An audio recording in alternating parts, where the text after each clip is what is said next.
اگر آپ قرآن پاک تجوید و قرأت کے ساتھ اچھے طریقے کے ساتھ شروع سے سیکھنا چاہتے ہیں تو یہ ویڈیوز آپ کے لیے ہیں۔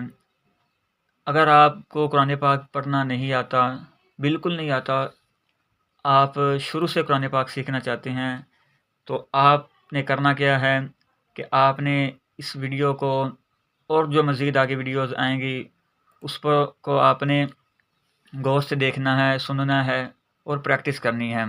اللہ نے چاہا تو ہمیں بہت کچھ سیکھنے کو ملے گا اور ہمارا قرآن پاک جو ہے بہتر ہونا شروع ہو جائے گا، ہمیں قرآن پاک پڑھنا آ جائے گا۔ یاد رکھیے کہ قرآن پاک کو ہم پڑھیں گے تو ہمیں پڑھنا آئے گا، اگر ہم پریکٹس نہیں کریں گے، قواعد نہیں سیکھیں گے، اس پر عمل نہیں کریں گے تو ہمیں قرآن پاک پڑھنا نہیں آئے گا۔ تو آئیے ہم پہلے سبق کو شروع کرتے ہیں۔ پہلا سبق حروف مفردات کے بیان میں، ٹھیک ہے۔ اس سبق میں ہم مندرجہ ذیل 5 چیزوں کے بارے میں سیکھیں گے۔ نمبر 1 حروف مفردات، نمبر 2 حروف مستعلیہ، یعنی حروف مفردات کیا ہیں، حروف مستعلیہ کیا ہیں، یہ جو سارے لکھے ہوئے ہیں نا، یہ ان کی ڈیٹیل کیا ہے، یہ کس طرح پڑھے جاتے ہیں، یہ کون کون سے حروف ہیں، یہ انشاءاللہ سب میں آپ کو گائیڈ کروں گا، بتاؤں گا، آپ بس توجہ سے سنیے۔ نمبر 1 حروف مفردات کے بارے میں بیان ہوگا۔ نمبر 2 حروف مستعلیہ، نمبر 3 حروف صفیریہ، نمبر 4 حروف شفویہ، نمبر 5 حروف تہجی یعنی حروف مفردات کی ادائیگی۔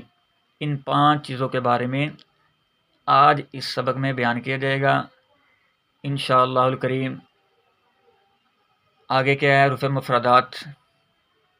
اب مفردات کسے کہتے ہیں؟ توجہ سے سنیے، اگر کوئی بات آپ کو سمجھ نہ آئے تو آپ کمنٹ کر سکتے ہیں، انشاءاللہ آپ کو جواب مل جائے گا۔ سوال یہ ہے مفردات کسے کہتے ہیں؟ جواب، مفردات مفرد کی جمع ہے اور مفرد کا معنی ہوتا ہے اکیلا، ٹھیک ہے۔ مفردات جو ہے یہ مفرد کی جمع ہے، یعنی اکیلا لفظ لکھا ہو۔ اگر اکیلا لفظ لکھا ہوا ہے تو اس کو ہم مفرد کہیں گے، جیسے کہ بسم اللہ الرحمن الرحیم، الف با، یہ حروف جو ہیں جتنے بھی 29 حروف ہیں یہ، تو ان کو مفردات کہتے ہیں، یعنی اکیلے